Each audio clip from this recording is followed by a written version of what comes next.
अब नाथूराम गोडसे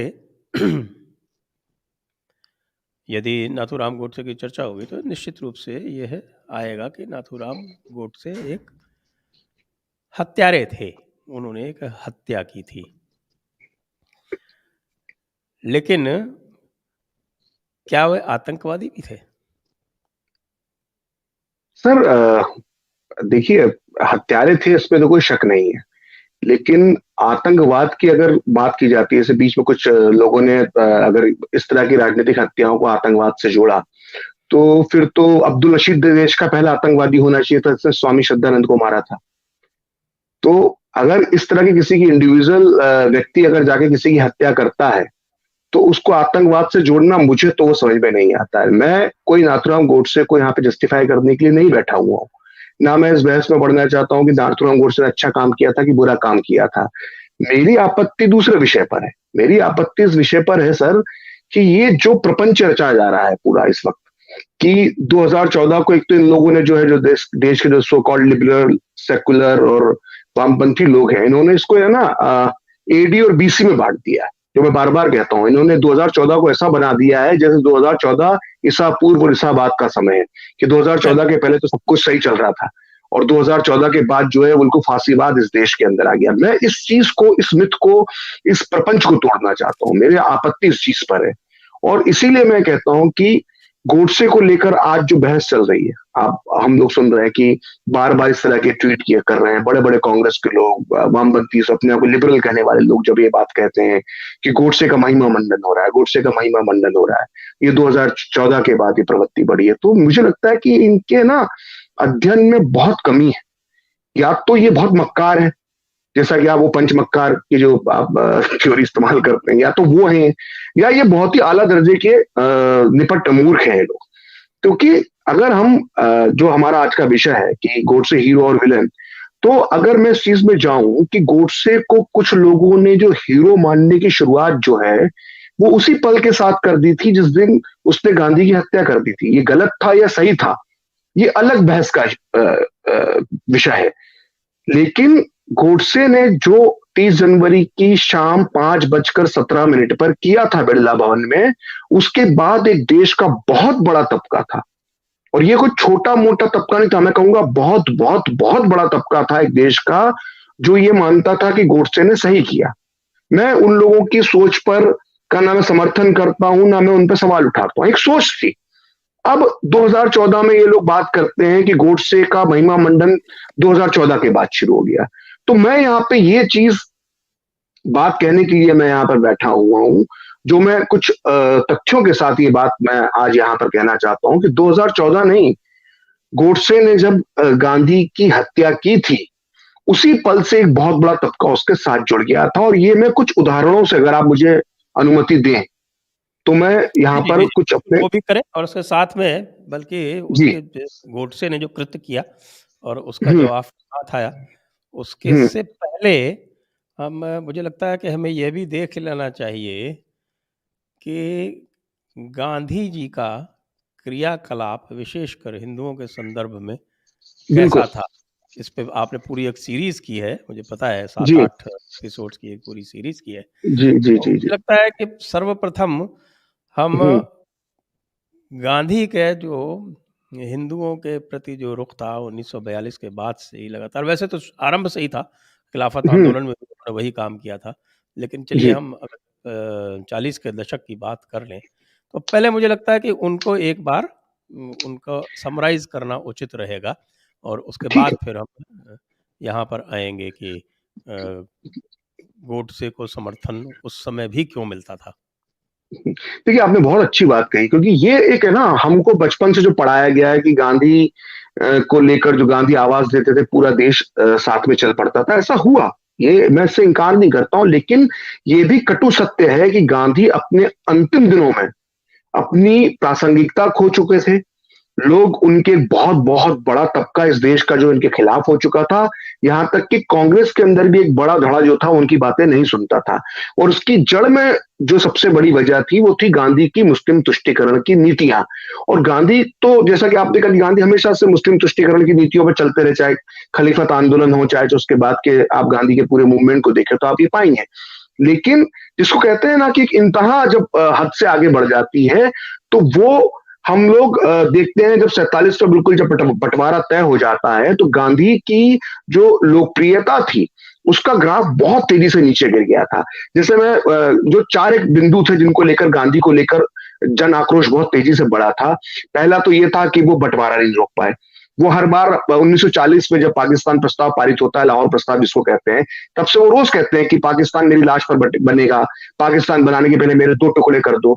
लेकिन जिन मौकों पर उन्हें स्टैंड लेना चाहिए था, उस मौकों पर वो स्टैंड नहीं लेते और पाकिस्तान बन जाता। तो पहला तो आक्रोश ये था कि आपने भारत का बंटवारा हो जाने दिया। उसके बाद जिस अहिंसा के सिद्धांत को लेकर आप 30 साल तक चले थे या इससे भी ज्यादा समय तक चले थे, वो अहिंसा का सिद्धांत खोखला साबित हो गया जब 1947 में पूरी तरह से पूरे देश में दंगा हुआ और लाखों लोग मारे गए। तो आपका अहिंसा का सिद्धांत जब फेल हुआ तो लोगों का विश्वास वहां पर गांधी से टूटा। उसके बाद जब भारत आजाद हो गया तो गांधी ने जिस तरह की मुस्लिम तुष्टीकरण की नीतियां इस देश पर लादी, उससे लोग बहुत नाराज हुए। और अंतिम जो चौथा पॉइंट है जो मैं कहना चाहता हूं कि जो 55 करोड़ रुपए देने के लिए उन्होंने अनशन किया, ये मिथ है। ये जो मक्कार लोग हैं ना, पंचमक्कार, और ये जो वामपंथी इतिहासकार और ये जो सो कॉल्ड गांधीवादी हैं, ये कहते हैं कि गांधी ने 55 करोड़ रुपए के लिए अनशन नहीं किया था। गांधी का वो जो अनशन था उसका एक बहुत बड़ा एजेंडा जो था वो पाकिस्तान को 55 करोड़ रुपए देने का था। तो ये सब जो हालात बने थे, इसको लेकर गांधी के प्रति एक बहुत आक्रोश था। और यहां मैं, अगर आप मुझे गांधी को लेकर किस तरह, क्योंकि मैं अगर जनरिक बात बोलूंगा तो शायद किसी को ये लगेगा कि यार ये के प्रयोगों का भी एक बड़ा उसमें है। हाँ, प्रयोग का, जब कोई गांधी जी जो नोआखली में जब उन्होंने ब्रह्मचर्य के प्रयोग किए और जब वो सार्वजनिक हो गए और वो जब पब्लिक में ये जानकारी आ गई, तो उसको लेकर भी एक लोगों में एक आक्रोश था लोगों के अंदर, क्योंकि गांधी को लोग महात्मा कहते थे, उनसे इस तरह की उम्मीद नहीं थी कि वो इस तरह के प्रयोग एक कम उम्र की लड़की के साथ जो उनके रिश्ते में पोती लगती है उसके साथ करे। ये भी एक मुद्दा उस वक्त, देखिए बहुत उस समय, आज जब भारतीय समाज इतना इस तरह की सोच है और हम लोग कहते हैं कि संकीर्ण है, कई लोग कहते हैं कि भारतीय समाज संकीर्ण है, तो सोचिए 1947 में किस तरह का समाज हमारा रहा होगा, क्या वो स्वीकार कर पा रहा होगा। तो ये सब परिस्थितियां गांधी के खिलाफ बहुत, नहीं करेगा, आप उस समय आज भी नहीं कर सकता। तो आप सोचिए 1947 में किस तरह का लोगों के मन में भाव आया होगा। में यदि गांधी जी इस तरह की हरकत करें तो पॉक्सो में उनको चार्जशीट हो जाएगी और वो जेल के अंदर चले जाएंगे। बिल्कुल, हमने देखा मीटू आंदोलन में किन किन लोगों के खिलाफ क्या क्या हुआ। तो ये जो परिस्थितियां थी, तो ये जो बताते हैं ना कि गांधी एकदम पूरा देश के, जो मैं मानता हूं एक बड़ा तबका गांधी के साथ तब भी था, लेकिन एक बहुत बड़ा तबका वो भी था जो गांधी से बहुत नाराज था। और ये कुछ उदाहरण मैं अगर आपको दूं, अगर आप मुझे अनुमति दें तो, क्योंकि ये हमको बहुत बताना जरूरी, क्योंकि ये बहस पूरे देश में चल रही है इस वक्त कि यार ये गांधी का अपमान हो रहा है और 2014 के बाद शुरू हुआ। तो उनको ये मालूम होना चाहिए कि महात्मा गांधी के अपमान की शुरुआत उनके जीते जी हो गई थी और उनके सामने होती थी वो उनका अपमान। जैसे मैं एक उदाहरण दूंगा कि गांधी ने जब अपना आखिरी आमरण अनशन शुरू किया था 13 जनवरी को, तो 13 जनवरी की रात बिरला भवन के सामने हजारों शरणार्थियों की भीड़ जमा हो गई थी और वो नारे लगा रहे थे चीख चीख कर कि मरता है तो मर जाने दो, गांधी को मर जाने दो। तो जब ये नारे भीड़ लगा रही थी तो पंडित जवाहरलाल नेहरू गांधी को मनाने के लिए, उनसे मिलने के लिए अंदर आए हुए थे, वो अंदर मौजूद थे बिरला भवन के अंदर।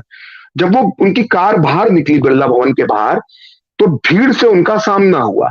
तो नेहरू ने जब ये नारा सुना कि मरता है तो मर जाने दो, गांधी को मर जाने दो, तो नेहरू ने अपना आपा खो दिया। बहुत शॉर्ट टेम्पर थे वो।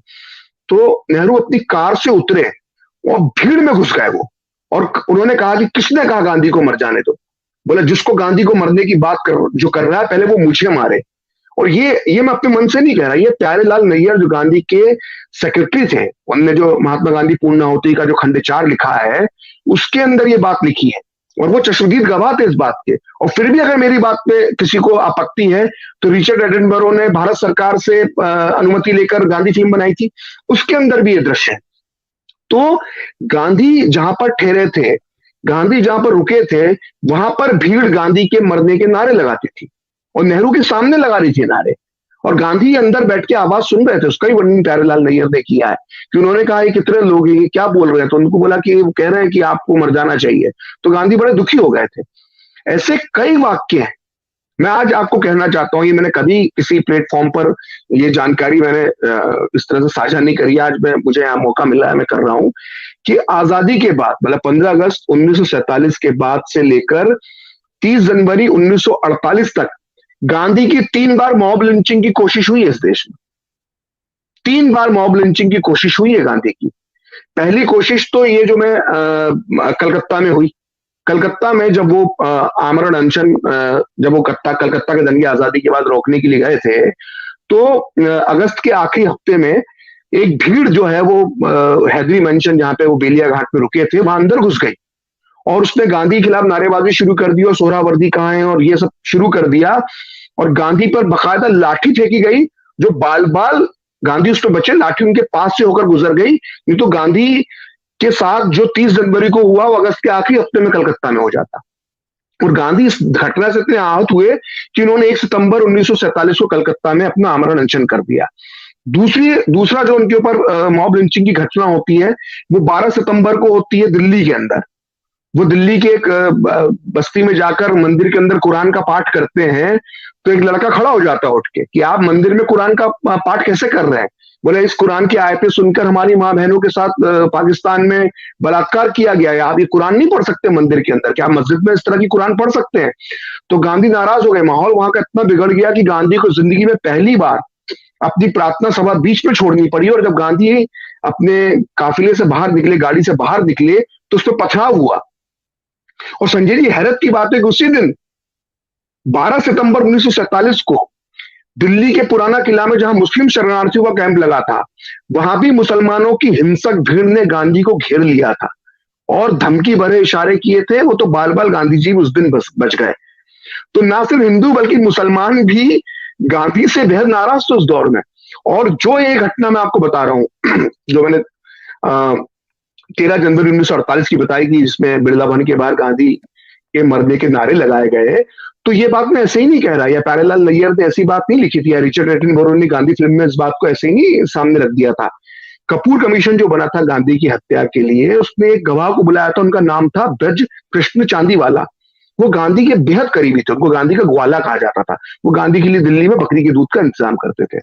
तो उनकी जब गवाही हुई, वो वहीं पे मौजूद थे उस दिन, तो उन्होंने कहा कि ये अगर उस दिन नेहरू नहीं होते और नेहरू भीड़ को कंट्रोल नहीं करते, तो भीड़ इतनी गुस्से में थी, ये कपूर कमीशन के सामने कहा, कि वो बिरला भवन के अंदर दाखिल हो जाती और गांधी पर जानलेवा हमला कर देती।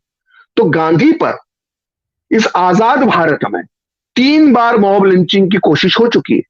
इस तथ्य को कोई अलग अलग टुकड़ों में जानता है, लेकिन अगर उसको सिलसिलेवार जोड़े तो सोचिए गांधी पर 3 बार मॉब लिंचिंग की कोशिश हो चुकी है। जो 30 जनवरी को हुआ था उसके पहले ही गांधी की जान पर 3 बार इस देश के अंदर आजादी के बाद बन गई थी। और अब ये लोग जो हैं, जो सो कॉल्ड अपने आप को लिबरल सेक्युलर कहते हैं, गांधीवादी कहते हैं, वो कहते हैं कि 2014 के बाद ये सब हो रहा है। गांधी के जीते जी ये सब हो रहा था संजय जी। हमें सत्य को स्वीकार करना पड़ेगा, गांधी की लोकप्रियता बहुत ही बुरे दौर में थी 1947-48 में। बल्कि ये भी कहा जा सकता है कि यदि गांधी की हत्या न हुई होती तो संभवतः उनके चरित्र की हत्या तो उनके जीते जी पूरी तरह से हो ही गई होती। बिल्कुल। गांधी के लिए जिस तरह का अब ये देखिए, अब ये किसी एक व्यक्ति ने गांधी को गाली बक दी, उसके खिलाफ कानूनी कार्रवाई हुई, कानून अपना काम करेगा। लेकिन गांधी को जब जीते जी कोई गाली बकता था तो उनका रिएक्शन क्या होता था, ये हमको भी यहां समझने की जरूरत है। गांधी को जो हजारों पत्र मिलते थे, उसमें से सैकड़ों पत्रों के अंदर गांधी के लिए आपत्तिजनक भाषा, धमकी और उल्हाने लिखे होते थे। और गांधी अपनी प्रार्थना सभाओं में बाकायदा उन पत्रों को पढ़ के सुनाते थे कि लोग मुझे धमकी दे रहे थे। और संजय जी, बहुत पहले की बात क्या की जाए, गांधी की हत्या 30 जनवरी 1948 को होती है। इसके ठीक एक दिन पहले 29 जनवरी 1948 को एक प्रतिनिधि मंडल था शरणार्थियों का, वो एक बन्नू जगह है नॉर्थ वेस्ट प्रोविंस, उसमें प्रोविंस फ्रंटियर में, जो पाकिस्तान का जो सीमा कहते हैं इलाका उसको। तो वहां से शरणार्थियों का एक दल, जो हिंदू शरणार्थियों का दल था, वो गांधी से मिलने पहुंचा। 40-45 लोग थे, और ठीक महात्मा गांधी की हत्या के एक दिन पहले वो मिलने पहुंचे। तो उन्होंने बताया कि हमारे साथ ये हुआ है, हमारी माँ बेटियों के साथ बलात्कार हुआ है, बहनों के साथ बलात्कार हुआ है, ये सब दर्द बताए। तो गांधी ने वही जो हर शरणार्थी को अहिंसा की सीख देते थे, वो सीख दी। अब जिसने अपने सब कुछ लुटा दिया हो, जिसने अपनी आंखों के सामने अपनी माँ बेटी बहनों के साथ बलात्कार होते हुए देखा हो, उसको ये अहिंसा के सिद्धांत कहाँ पचने वाले थे। तो एक अधेड़ उम्र का व्यक्ति था, वो गुस्सा हो गया और उसने गांधी के साथ वहीं पे बदतमीजी शुरू कर दी। उसने कहा कि बहुत हो गया, ये आप सब बोलते रहते हैं। बोला अब आपने इतना हम पे कर लिया, इतना नुकसान हमारा कर लिया कि अब भगवान के लिए हमें अकेला छोड़ दो, अब हमारा और नुकसान मत करो, आप चले जाओ यहां से, भाग जाओ यहां से। और ये मैं नहीं कह रहा, ये बात संपूर्ण गांधी वांग्मय में लिखी हुई है।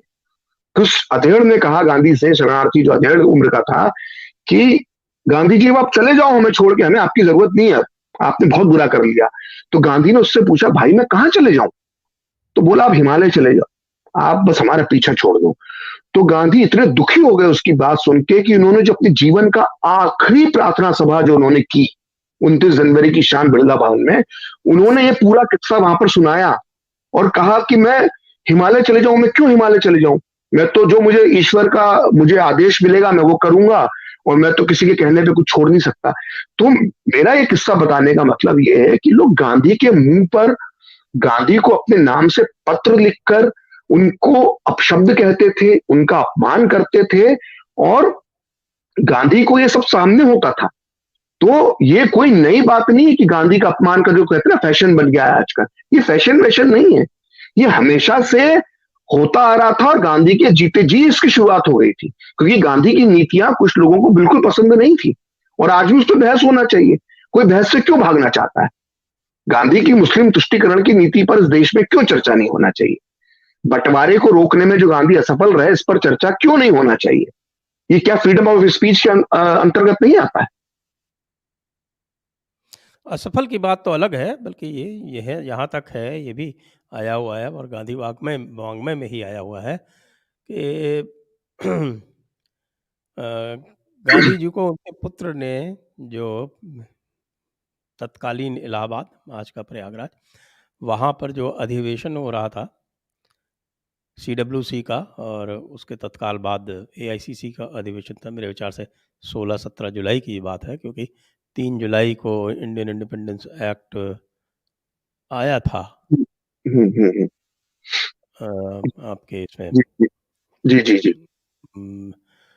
इंट्रोड्यूस हुआ था हाउस ऑफ कॉमन्स में, जी और 18 जुलाई को उसका नोटिफिकेशन हुआ था, जी जी और उसको इनको स्वीकार तो माउंटबेटन प्लान की जो बात थी उस टाइम पे ही हो गई थी। जी तो वो तो जून में हो गया था, जिसमें इन्होंने उसको स्वीकार कर लिया था। मैं उसी की बात कर रहा हूँ। तो जी माउंटबेटन प्लान को स्वीकार करने की बात थी, वो 15-16 हम्म, जून को हो गया था। हम्म। 1 मिनट में शायद नहीं, मैं माउंटबेटन आपको प्लान थोड़ा सा बता दूं, माउंटबेटन प्लान मेरी तो जानकारी। मई का है, तो ये मई की घटना है। 3 जून को तो उन्होंने घोषणा की, जिसको 3 जून प्लान कहा जाता है, जो रेडियो पे उन्होंने सब लोगों ने घोषणा करी। हाँ, 15 और यस। 16 जून को कांग्रेस कार्य समिति के अंदर वो पारित हुआ। कांग्रेस कार्य समिति और AICC के अधिवेशन के अंदर वो प्रयागराज में, यानी तत्कालीन इलाहाबाद में वो हाँ पारित हुआ। उसमें गांधी ना तो कार्य समिति के सदस्य थे, वो कभी भी नहीं रहे, वो अब तो एक तरह हाँ से बाल ठाकरे टाइप उनका रोल रहा करता था, और उसमें जाने से उनके पुत्र ने उनको रोका था। हम्म, तो वो फिर भी गए ये कह के कि नेहरू का दिल टूट जाएगा यदि मैं नहीं गया तो। हम्म। अब आपने उनके अब आपने उनके बेटे की बात निकाली है, तो मुझे मुझे लगता है मालूम होना चाहिए हमारे दर्शकों को, जो गांधी के जो तीसरे बेटे थे रामदास गांधी। मतलब लोग कहते हैं ना कि गांधी को कोई भी उठाई गिरा गाली बक देता है, इनका कोई अध्ययन नहीं है, क्या है, गांधी को कुछ भी बोल देते हैं। तो गांधी के जो 4 बेटे थे, तो जो सबसे बड़े बेटे थे हरिलाल, उसकी तो मैं बात ही नहीं करता, वो तो शराबी और बहुत ही अलग तरह के निकल गए थे, उनमें तो उनकी तो हम बात ही नहीं करना चाहिए हमको। लेकिन गांधी के जो तीसरे नंबर के बेटे थे रामदास गांधी, वो बड़े ही लाडले बेटे थे। गांधी ने अपनी अंतिम इच्छा में भी जाहिर किया था कि मेरे अंतिम संस्कार में होगा तो मुखाग्नि जो है रामदास देगा मेरे को। तो रामदास का मोहभंग कैसे हो चुका था अपने पिता से आखिरी दिनों में, इसका भी हमें हमारे दर्शकों को इसकी जानकारी होना चाहिए। जो लोग कहते हैं ना कि गांधी को कोई भी गाली बक देता है, तो गांधी के जो सबसे लाडले बेटे थे रामदास गांधी, तीसरे नंबर के, उन्होंने उनका गांधी को लेकर क्या विचार था, ये थोड़ा सा हमें दर्शकों को बताना चाहिए। कि उन्होंने कहा था कि उन्होंने गांधी को पत्र लिखकर कहा कि आप जो है वो हिंदू धर्म के लिए अभिशाप बन चुके हैं। और ये बात कैसे मालूम पड़ी? गांधी खलीकुज्जमा, ने बोली थी खलीकुज्जमा को। हाँ, चौधरी खलीकुज्जमा जब उनसे मिलने पहुंचे गांधी से, तो उन्होंने कहा कि पत्र पढ़ो मेरे बेटे का। उन्होंने पत्र पढ़ा तो उन्होंने अपनी किताब जो लिखी है पाथवे टू पाकिस्तान, बड़ी मशहूर किताब है, उसमें उन्होंने लिखा कि ये कितना दर्दनाक था कि एक बेटा अपने पिता के लिए सब बोल रहा है। और बोला उसका सारांश यही था कि आप जो है वो हिंदू जाति के लिए अभिशाप बन चुके हो।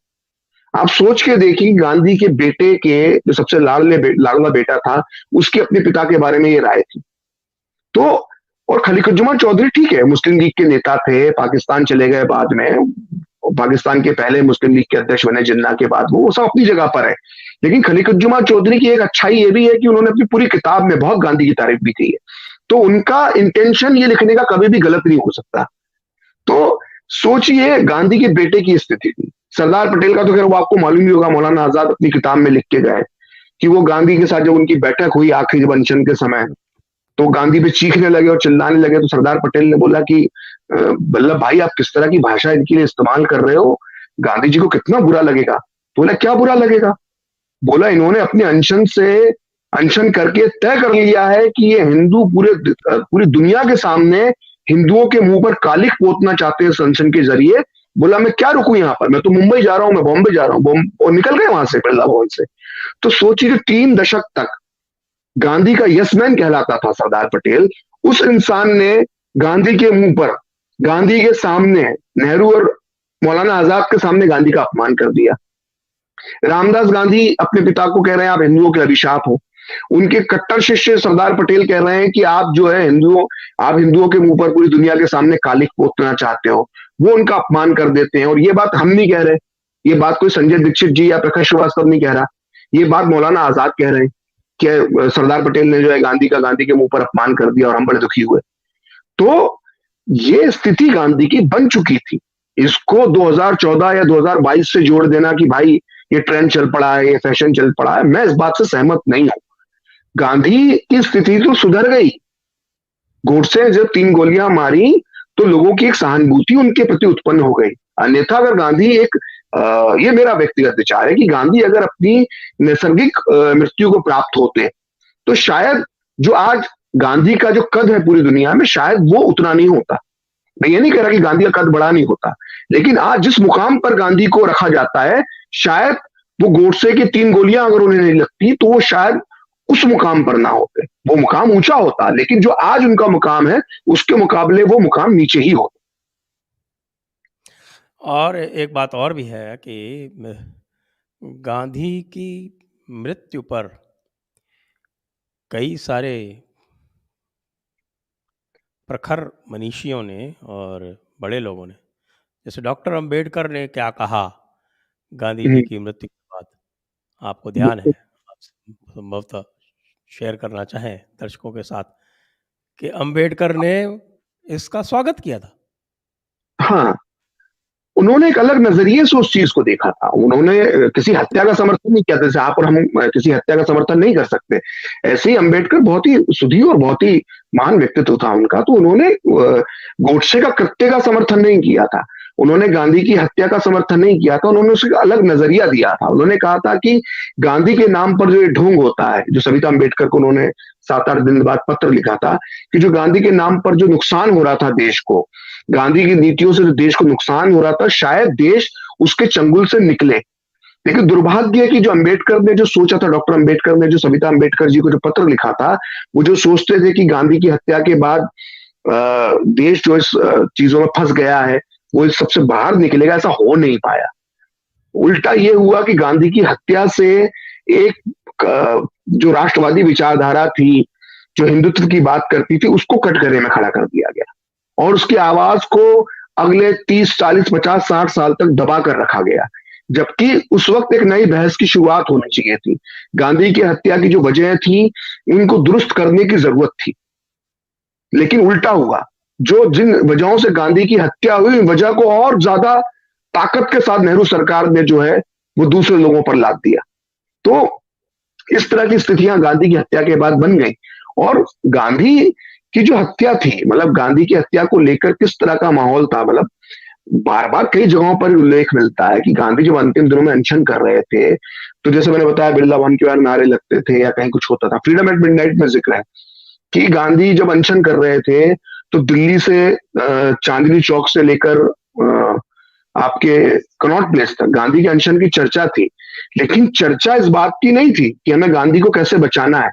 चर्चा इस बात की हो रही थी, जो फ्रीडम एट मिडनाइट में कोट एंड कोट डोमिनिक लापियर और लैरी कॉलिंस लिखते हैं, कि इस बुड्ढे से हमारा पीछा कैसे छूटेगा।